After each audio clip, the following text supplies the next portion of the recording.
بسم اللہ الرحمن الرحیم۔ السلام علیکم۔ آنکھوں میں جلن رہتی ہو تو خربوزہ کھاؤ۔ خالی پیٹ چائے پینے سے چڑچڑا پن پیدا ہوتا ہے۔ دائیں ہاتھ سے کھانا کھانے سے کھانا جلدی ہضم ہوتا ہے۔ بوتل کے ساتھ منہ لگا کر پانی پینے سے بڑھاپا جلدی آتا ہے۔ دوا کھانے کے فوراً بعد سنترے کا جوس نہیں پینا چاہیے۔ گرم پانی پینے سے گیس کا مسئلہ حل ہو جاتا ہے۔ پریگنینسی کے دوران بینگن کی سبزی نہیں کھانی چاہیے۔ دودھ کے ساتھ پکا ہوا آم کھانے سے اچھی نیند آتی ہے۔ رات کو چند گھونٹ نیم گرم پانی پی کے سونے سے نیند سکون کی آتی ہے۔ اگر بدہضمی ہو گئی ہے تو 3 گلاس ٹھنڈا پانی پی لینے سے آرام ملتا ہے۔ سائنس کے مطابق جب ہم کو چھینک آتی ہے تو ناک کے اندر سے بیکٹیریا باہر آتے ہیں۔ گاجر کا جوس پینے سے دمہ کی بیماری دور ہوتی ہے۔ بھنڈی کی سبزی بناتے وقت اس میں 1 چمچ دہی ڈالنے سے بھنڈی کی لیس ختم ہو جاتی ہے۔ کمر میں درد رہتا ہے تو ناشتے میں دیسی گھی کے ساتھ گڑ کھاؤ۔ ٹی بی کی مرض ہو تو مچھلی پکا کر کھاؤ۔ پھٹی ہوئی ایڑیوں پر ہلدی پانی میں ملا کر لگانے سے ایڑیاں ٹھیک ہو جاتی ہیں۔ سونے سے پہلے ادرک کا ٹکڑا کھا لینے سے پیٹ باہر نہیں نکلتا۔ زیادہ چائے پینے سے نظر کمزور ہوتی ہے۔ دوپہر کے وقت کھیرا کھانے سے موٹاپا کم ہوتا ہے۔ گنے کا جوس پینے سے جسمانی تھکاوٹ ختم ہوتی ہے۔ سونف کی چائے پینے سے آنکھوں کی روشنی بڑھتی ہے۔ کینسر کے مریض کو پالک کا جوس پلایا کریں۔ پیارے دوستو، آج جو میں آپ کو عبرتناک واقعہ سنانے والا ہوں، غور کیجئے گا کہ آج بھی ہمارے معاشرے میں اس طرح کے گھناؤنے کام ہو رہے ہیں۔ مکمل واقعہ جاننے کے لیے ویڈیو کو آخر تک لازمی دیکھیے گا۔ میں اپنی بیوی کی قبر پر روزانہ فاتحہ پڑھنے جاتا تو دیکھتا کہ 5 مرد میری بیوی کی قبر کے پاس کھڑے ہوتے اور مجھے دیکھتے ہی چلے جاتے۔ میں نے اماں سے پوچھا تو اماں بولی، بیٹا سچ تو یہ ہے کہ یہ تیری بیوی کے عاشق ہیں۔ مجھے تو یہ بات سن کے اسی دن سے ہی بیوی سے گھن آنے لگی تھی۔ اسی رات میری بیوی خواب میں آئی اور بولی کہ میری قبر کھودو۔ میں آدھی رات کو بیوی کی قبر کھودنے گیا اور جو ہی قبر کھولی تو اندر جاگتے ہی میرے پاؤں تلے سے زمین نکل گئی۔ میری بیوی کو مرے ہوئے آج 10واں دن تھا۔ میرا نام اسد ہے اور میری عمر 32 سال ہے۔ میں کراچی کا رہائشی ہوں، لیکن کام کی وجہ سے اکثر گھر سے بلکہ کراچی سے بھی باہر رہتا ہوں۔ دراصل میں ایک فوجی ہوں اور آپ جانتے ہیں کہ فوجیوں کو گھر میں رہنا کم ہی نصیب ہوتا ہے۔ والد محترم کا انتقال 16 سال کی ورث میں ہی ہو گیا تھا۔ ماں نے بہت ہی محنت کی اور FA کے بعد فوج میں بھرتی ہو گیا۔ حالانکہ میرا فوج میں جانے کا کوئی دل نہ تھا، کیونکہ میرے جانے سے پہلے ماں اکیلی ہو جاتی، لیکن ماں نے مجھے اپنی قسم دے کر بھیج دیا۔ 4 سال کے طویل بے چینی کے بعد میں گھر آیا تو ماں نے منگنی کر دی اور پھر میں واپس چلا گیا۔ اگلے 2-4 سال بعد میں چھٹیوں پر آیا تو ماں کا خیال آیا تو واپس جانے کا من ہی نہیں کیا۔ اماں کو جب پتہ چلا کہ میں واپس نہیں جا رہا تو اس نے کہا کہ شادی کر لو، اس طرح میرے پاس تمہاری دلہن آ جائے گی، پھر میں اکیلی نہیں رہوں گی۔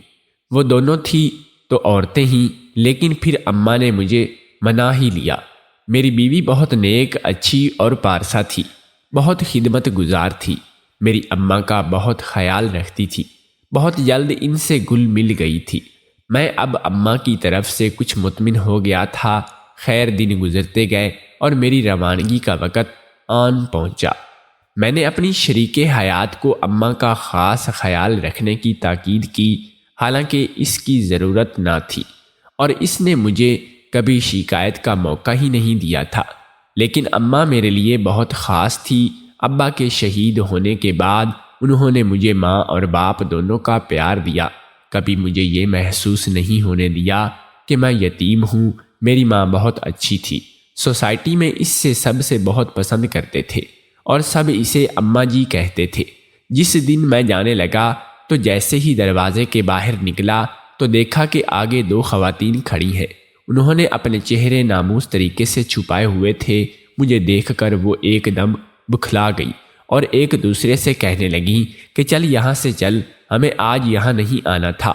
میں ناسمجھی سے ان کی طرف دیکھ رہا تھا کہ ان میں سے ایک بولی، معاف کر دو بیٹا، ہم شاید غلط راستے پر آ گئے ہیں، ہم چلتے ہیں۔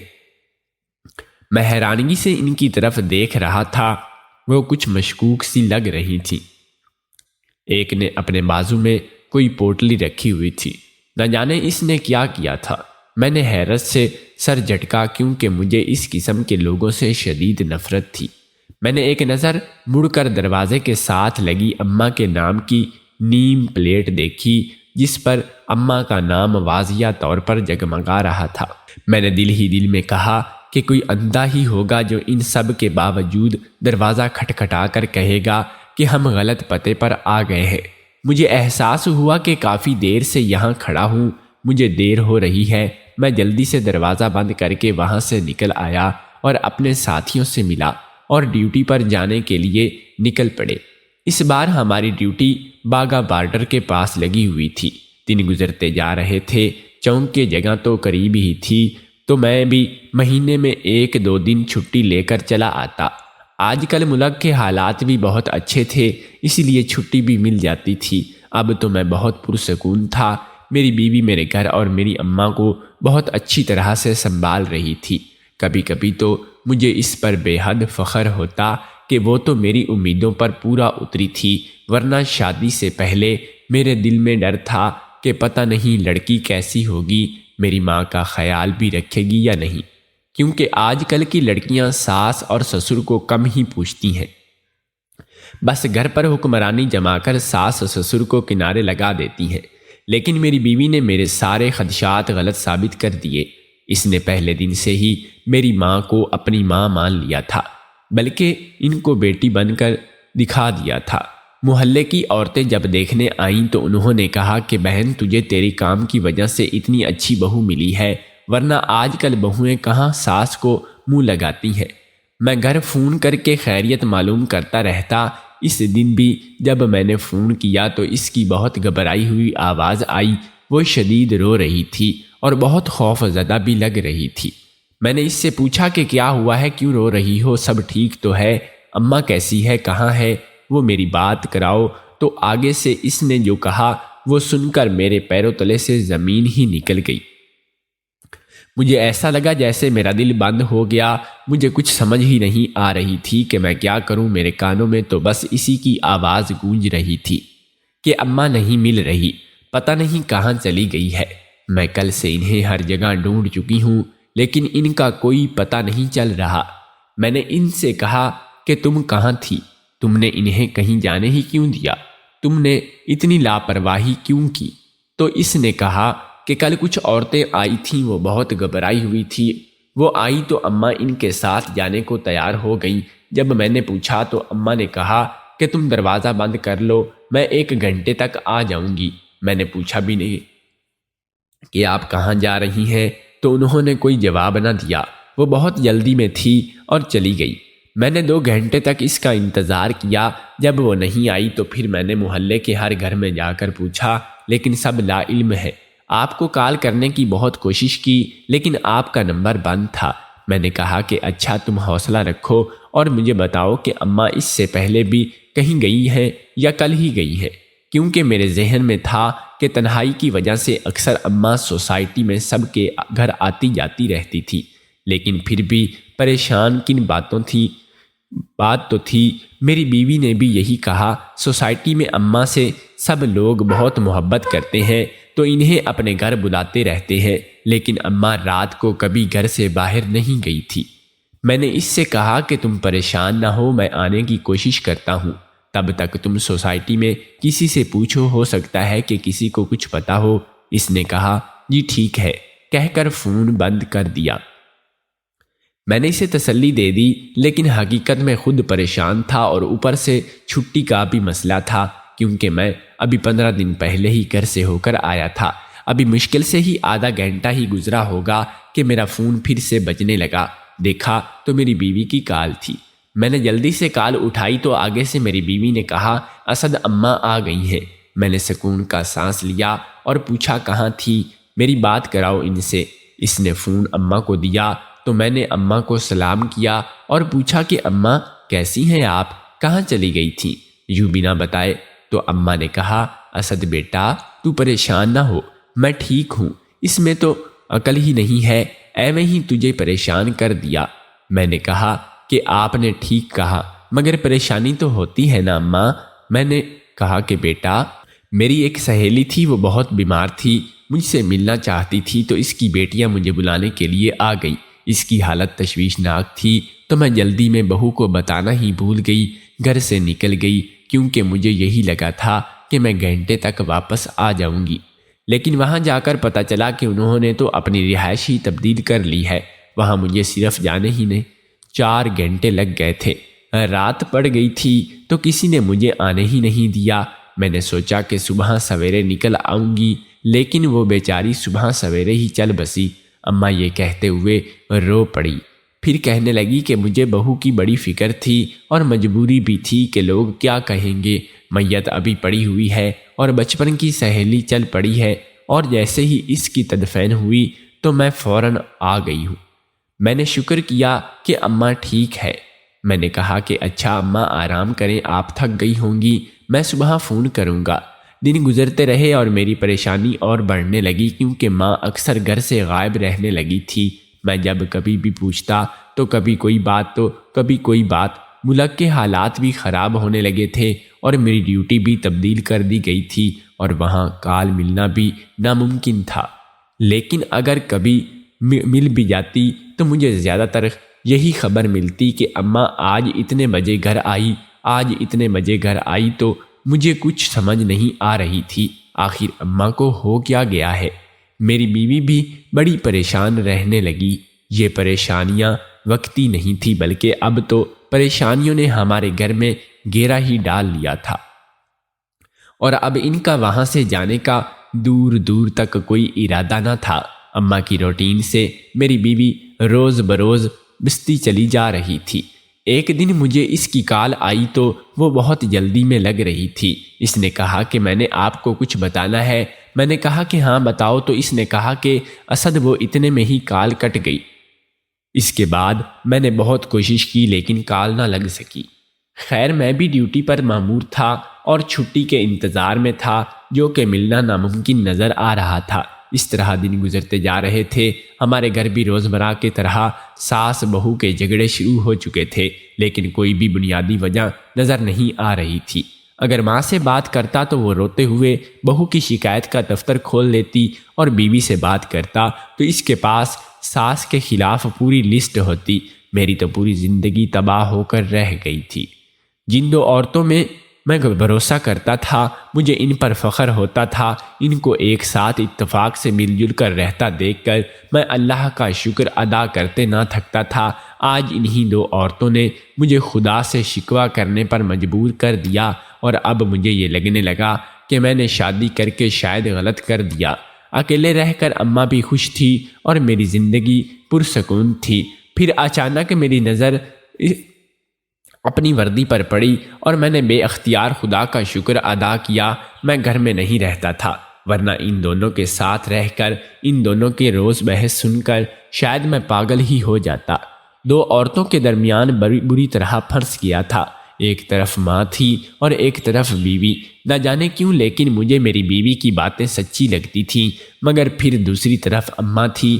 دن گزرتے جا رہے تھے۔ ایک دن مجھے حیرت انگیز طور پر 1 مہینے کی چھٹی دے دی گئی، حالانکہ میں نے کوئی درخواست نہیں کی تھی۔ میں نے اپنا سامان باندھا اور گھر کے لیے نکل پڑا۔ مجھے نہیں پتا تھا کہ گھر قیامت میرا انتظار کر رہی ہے اور وہاں میری دنیا ہی لٹ چکی ہے۔ ادھر میں مزے سے سفر کے انجوائے کر رہا تھا، اور میرے تو وہم و گمان میں بھی نہیں تھا کہ یہ چھٹیاں مجھے کس لیے دی گئی ہیں۔ جب میں گھر پہنچا تو میرے پیروں تلے سے زمین کھسک گئی۔ 7 آسمان ایک ساتھ مجھ پر ٹوٹ پڑے۔ قیامت تو گزر چکی تھی، اور میں کتنا بد نصیب شخص تھا کہ جب اپنے گھر میں داخل ہوا تو میں نے دیکھا کہ کچھ عورتیں دانے پر پڑ رہی ہیں اور کچھ سپارے پڑنے میں مشغول ہیں، اور ایک طرف کچھ مرد حضرات کھانا پکانے کے پکوان میں مصروف ہیں اور دوسری طرف دھڑا دھڑ پھل کاٹے جا رہے تھے۔ ہمارے گھر پوری سوسائٹی کے لوگ جمع تھے، لیکن ان میں مجھے میری ماں اور بیوی کہیں نظر نہیں آئی تھی۔ مجھے ایک دم کچھ غلط ہونے کا احساس ہوا۔ میں نے دل ہی دل میں کہا کہ اللہ کرے جو میں سوچ رہا ہوں وہ سب جھوٹ ہو اور یہ سب ایک خواب میں ہی۔ بھاگ کر اماں کے کمرے میں گیا تو ایک سکون کی لہر جسم میں دوڑ گئی۔ اماں جائے نماز پر بیٹھی ہوئی دعا مانگ رہی تھی۔ میں فوراً اماں تک گیا، لیکن جیسے ہی ان کے چہرے پر نظر پڑی میں ایک دم خوف زدہ ہو گیا۔ اماں کی آنکھیں سوجی ہوئی تھیں، جیسے وہ کافی دیر تک روتی رہی ہو، اور اماں نے جیسے مجھے دیکھا تو میرے گلے لگ کر پھوٹ پھوٹ کر رونے لگی، اور ان کی اگلی بات نے تو میرا کلیجہ چیر دیا۔ وہ راز و قطار رو رہی تھی وہ زارو قطار رو رہی تھیں اور ساتھ میں کہہ رہی تھیں کہ مجھے معاف کر دے بیٹا، میں تیری امانت سنبھال نہ پائی۔ ہائے میرا بیٹا لٹ گیا، ہائے اسے بری جوانی میں روگ لگ گیا، ابھی تو اس نے اولاد کی خوشی بھی نہ دیکھی تھی، اللہ جانے کس کی ہنسی کھا گئی میرے بچے کو۔ میرے بچے کی ہستی بستی دنیا اجڑ گئی، میرا بچہ اکیلا ہو گیا۔ میں حیرت کا مجسمہ بنے اماں کے گلے لگا ہوا تھا۔ جو کچھ میرے کان میں سن رہے تھے اس پر یقین کرنا بہت مشکل تھا۔ میں نے بے ساختہ اپنی بیوی کو آوازیں دینا شروع کر دی اور کہا کہ کہاں ہو تم، جلدی آؤ ادھر، اماں کے لیے پانی لے کر آؤ۔ میری آوازیں سن کر اماں اب زور زور سے رونے لگی اور باہر کی عورتیں اٹھ کر کمرے کے دروازے کے پاس آ گئی اور منہ پر ہاتھ رکھ کر رونے لگی۔ ان میں سے کوئی میری طرف افسوس سے دیکھ رہا تھا تو کوئی دکھ سے، کسی کی نظروں میں ہمدردی تھی تو کسی کی نظروں میں رحم۔ میں نے اماں سے کہا کہ اماں تیری بہو کہاں ہے؟ سو رہی ہوگی، اسے تو میں نے بہت سر پر چڑھا لیا ہے، اسے نہیں پتا کہ شوہر جب گھر آئے تو پانی پوچھتے ہیں، میں خود ہی اسے اٹھا کر لاتا ہوں۔ میں جیسے ہی اماں کے پاس سے اٹھا، اماں نے مجھے پکڑ کر چار پائی پر بٹھا لیا اور بولی کہ پتر تجھے صدمہ لگ گیا ہے، پتر تو یہاں بیٹھ، تیری بیوی چلی گئی ہے ہمیشہ ہمیشہ کے لیے، اب اسے کوئی نہیں لا سکتا، تو نے تو اسے میرے ساتھ چھوڑا تھا، لیکن وہ مجبور ماں کو پھر اکیلا چھوڑ گئی ہے، اسے ذرا خیال نہیں آیا تیرا نام میرا، ہم پیچھے اکیلے کیسے رہیں گے، اب کوئی تجھے پانی نہیں پوچھے گا، بیٹا تیری بیوی مر گئی ہے، اب کبھی نہیں جاگے گی، وہ کبھی نہیں اٹھے گی۔ ماں کے الفاظ تھے یا کوئی موت کا اعلان؟ مجھے ایسا لگا جیسے میرے کانوں میں کسی نے پگھلتا ہوا شیشہ ڈال دیا ہو، مجھے لگا کہ جیسے میرے دل کی دھڑکن رک گئی ہو، مجھ پر تو ظلم کے پہاڑ ٹوٹ پڑے تھے اور میں لا علم تھا۔ میری شریک حیات، میری جان، میری بیوی مجھے 2 دن پہلے ہی چھوڑ کر جا چکی تھی اور میں بد نصیب شخص اس کا آخری دیدار بھی نہ کر پایا، تو میں اس کی میت کو کندھا بھی نہ دے سکا۔ میں اماں کی گود میں سر رکھ کر بچوں کی طرح رو دیا۔ پھر مجھے سوچ آئی کہ ہمیں وردی میں دیکھ کر لوگ سوچتے ہیں کہ کتنے خوش نصیب ہیں یہ لوگ، لیکن وہ یہ نہیں جانتے کہ وطن کے لیے ہم لوگوں کے حصے میں کتنے بڑے بڑے خسارے آتے ہیں۔ اصل میں ہم خوش نصیب نہیں بد نصیب ہوتے ہیں۔ خوش نصیب صرف اس وقت ہوتے ہیں جب ہمیں تابوت میں بند کر کے شہید کے طور پر لایا جاتا ہے، اور اس کے علاوہ تو ہماری زندگی بد نصیبی ہوتی ہے۔ ہم اپنی عزیز اور رشتہ داروں کو کھو دیتے ہیں، ہم سے منسلک، ہمارے دل و جان سے پیارے ہم سے منہ موڑ کر منو مٹی تلے سو جاتے ہیں، لیکن ہمیں خبر نہیں ہوتی، ہم نہیں جانتے کہ ہمارے پیچھے ہماری غیر موجودگی میں کیا کیا ہوتا رہتا ہے۔ میں جب اپنے دل کا سارا غبار نکال کر اٹھا تو اماں نے کہا کہ مجھے معاف کر دے بیٹا، میں نے تجھ سے آخری دیدار بھی چھین لیا، لیکن میں کیا کرتی، جنازے کی حالت ہی ایسی نہیں تھی کہ وہ 2 دن رکھا جاتا، اسی لیے دفنانا پڑا۔ میں اماں کی بات سن کر چونک پڑا اور اس سے پوچھا کہ کیا مطلب جنازے کی حالت ایسی نہیں تھی، کیا ہوا تھا اس سے، اس کی موت کیسے ہوئی؟ اماں میرا سوال سن کر گڑبڑا گئی، پھر فوراً بولی، اس دن چھت سے کپڑے اتارنے گئی تھی، چھت کی طرف ریلنگ ٹوٹی ہوئی تھی اور یہ بات جانتی تھی، لیکن پھر بھی پتہ نہیں کیسے وہ اس طرف چلی گئی۔ میں نماز پڑھ رہی تھی، مجھے اس کی چیخ سنائی دی اور ساتھ ہی ایسا لگا کہ کوئی صحن میں آگ کر گرا ہو۔ میں بھاگی باہر گئی تو دیکھا کہ وہ خون میں لت پت پڑی۔ پڑوس والے بھائی صاحب کی مدد سے میں اسے ہسپتال لے کر گئی۔ تب پتہ چلا کہ اس کا سر بری طرح سے پھٹ گیا ہے، پسلیاں اور کمر کی ہڈیاں چور چور ہو گئی تھیں۔ وہ 20 منٹ زندہ رہی اور پھر چل بسی۔ یہ کہتے ہوئے اماں ایک بار پھر رو پڑی۔ میں نے ان کو تسلی دی اور کہا کہ میں قبر پر جانا چاہتا ہوں۔ اماں نے ایک پڑوسی کی ساتھ مجھے قبرستان بھیج دیا۔ میری بیوی کی قبر ایک کونے میں بنی ہوئی تھی۔ میں کافی دیر وہاں بیٹھ کر اپنا دل ہلکا کرتا رہا اور پھر اٹھ کر گھر آ گیا۔ آج اس کے تیسرے کی دعا تھی۔ دعا کے بعد رات میں اور اماں بیٹھے ہوئے تھے۔ پڑوس سے خواتین آ گئیں اور کہا کہ بیٹا، تیری اماں تیری بیوی کا آج تیسرا دن رو رہی ہے اور اسے تو ہارٹ اٹیک بھی ہو سکتا ہے۔ تیری بیوی کی موت پر تم اسے تھوڑی دیر کے لیے ہمارے ساتھ بھیجتے ہو، تھوڑی دیر کے لیے بہل جائے گی۔ اماں کی بات سن کر اماں کے ہارٹ اٹیک والی بات سن کر میں حیرت زدہ ہو گیا۔ اماں نے مجھ سے یہ بات کیوں چھپائی تھی؟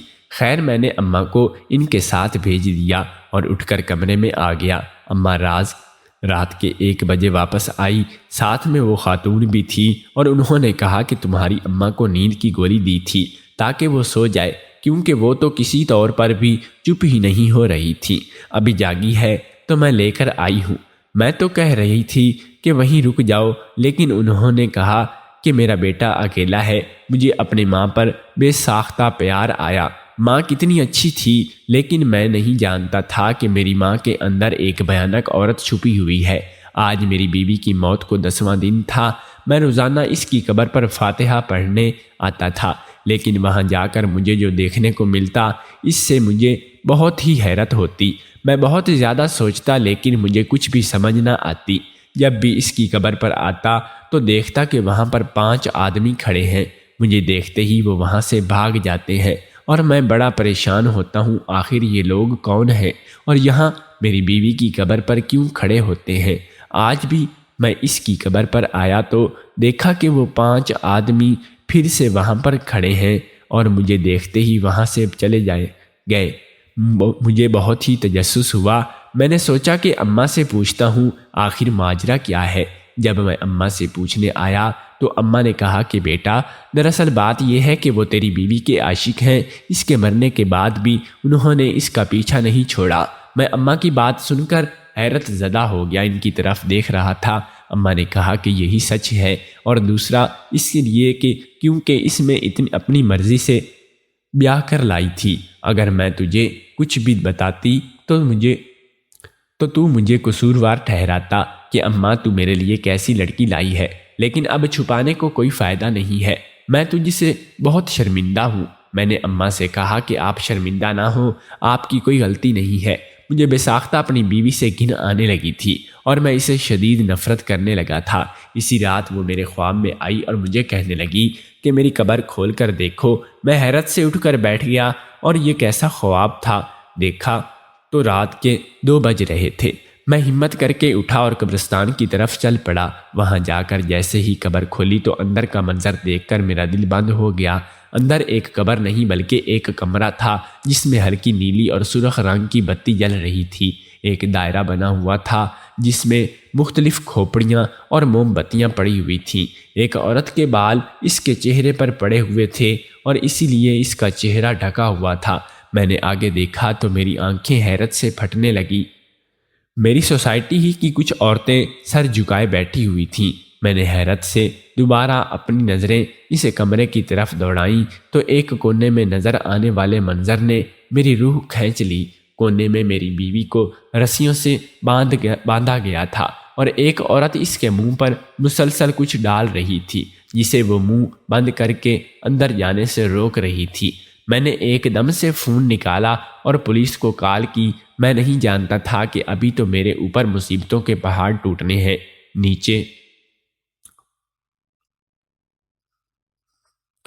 نیچے والی مخلوق نہیں جانتی تھی کہ ان کے سر سے چھت اڑ چکی ہے۔ میں نے پولیس کے آنے کا انتظار کرتے ہوئے ادھر ادھر کا جائزہ لینا شروع کر دیا۔ بے شک میں فوجی تھا، لیکن اکیلا ان پاگل عورتوں میں اترنا کسی بے وقوفی سے کم نہیں تھا۔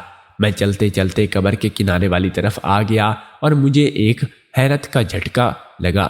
وہاں سے سارا گھاس اس وقت غائب تھا۔ میں نیچے اترا تو سارا معاملہ میری سمجھ میں آ گیا۔ اس طرف سے خفیہ دروازہ بنایا گیا تھا جس کو دن میں لکڑیوں اور جھاڑیوں کی جڑ سے چھپا دیا جاتا تھا۔ میں نے سوچا کہ یہ کیا معاملہ ہے، میری بیوی زندہ ہے جبکہ ماں نے تو کہا تھا کہ وہ مر گئی ہے، اور اس کی قبر پر جگہ بھی۔ یہ کمرہ اتنے میں پولیس آ گئی۔ جب پولیس اور میں دروازہ کھول کر اندر گئے تو تب اندر والوں کے ہوش اڑ گئے۔ وہ ساری عورتیں وہاں منہ چھپا کر بھاگنے لگیں، لیکن پولیس نے سب کو پکڑ دیا۔ انسپیکٹر نے اس چہرہ چھپائی ہوئی عورت کو پکڑا تو وہ چیخنے لگی اور کہنے لگی کہ مجھے چھوڑ دو، تم مجھے جانتے نہیں ہو، میں اماں بی ہوں۔ اماں بی، سب مجھے اماں بی کے نام سے جانتے ہیں، اور صرف 2 راتیں اور اس کے بعد میں اس کی بلی چڑھا کر امر ہو جاؤں گی۔ اس کا اشارہ میری بیوی کی طرف تھا۔ اماں بی کے نام پر میں چونک پڑا۔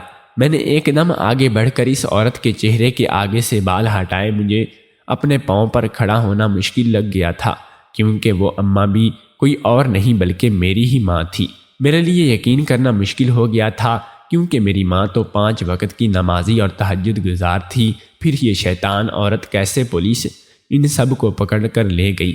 میں اپنی بیوی کے پاس گیا جو بے ہوش ہو چکی تھی۔ میں نے اسے رسیوں سے آزاد کیا اور گھر لے آیا۔ اب مجھے اپنی بیوی کے ہوش آنے کا انتظار تھا۔ جب اسے ہوش آیا تو اس نے جو کچھ مجھے بتایا اسے سن کر میرے اوسان خطا ہو گئے۔ میری بیوی نے کہا کہ میری ساس تو بڑی نیک اور تہجد گزار تھی، ہر ایک کے کام آتی تھی، اسی لیے اس کے ہاتھ میں اللہ نے شفا رکھی تھی۔ وہ لوگوں کو دم کرتی جس سے لوگوں کو شفا ملتی تھی۔ آہستہ آہستہ لوگ میری ماں کے پاس آنے لگے۔ وہ ماں کو بدلے میں پیسے وغیرہ دینے کی کوشش کرتے تو میری ماں کہتی کہ میں تو صرف اللہ کا کلام پڑھتی ہوں اور اس کے پیچھے پیسے کیوں لوں۔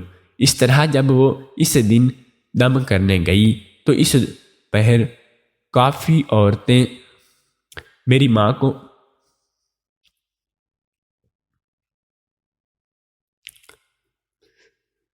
دوپہر کافر عورت نے میری ماں کو مار دیا، کیونکہ ایسی جگہ کیونکہ وہ اس کی جگہ لینا چاہتی تھی جو بہت ہی اچھی ہو، یعنی جس کی قدر ہو اور وہ اس کی آڑ میں اپنا گنونا کام انجام دے سکے۔ اس نے نہ جانے کب سے اماں پر نظر رکھی ہوئی تھی۔ اماں کی ساری عادتوں اور ساری باتوں کا اسے علم تھا، اس لیے اس نے اماں کو مار کر ان کی جگہ لے لی۔ اس نے اس کے ساتھ کچھ عورتیں اور بھی شامل کیں جو اسی سوسائٹی میں رہتی تھیں، اور ایک دن جب وہ عورتیں بات کر رہی تھیں تو میری بیوی نے چھپ کر سب کچھ سن لیا۔ مجھے بتانے کی کوشش کی لیکن رابطہ نہ ہو سکا، مگر اس عورت کو پتہ چل گیا کہ میری بیوی سب جان گئی ہے۔ اس نے کہا کہ اسے راستے سے ہٹانا پڑے گا۔ وہ مجھے مارنے لگی۔ اس کے ساتھ ہی دوسری عورتوں نے کہا کہ ہمیں تھوڑے دن بعد ایک بلی کی ضرورت ہے، کیوں نہ اس کی دی جائے۔ چنانچہ انہوں نے مجھے لے جا کر اپنے اس کمرے میں بند کر دیا اور یہاں میری موت کا ڈرامہ کیا۔ میں یہ سب سن کر حیران رہ گیا۔ مجھے اپنی ماں کی بہت یاد آئی۔ میں اپنی بیوی کی گود میں سر رکھ کر لیٹ گیا۔ صبح میں انسپیکٹر کو کال کر کے سارا معاملہ بتایا اور درخواست کی کہ اس عورت کو پھانسی کی سزا دی جائے۔ ہمارے درمیان کب کیسے لوگ گھس جاتے ہیں ہمیں کبھی پتہ ہی نہیں چلتا۔ جب تک ہماری آنکھیں کھلتی ہیں تب تک بہت دیر ہو چکی ہوتی ہے۔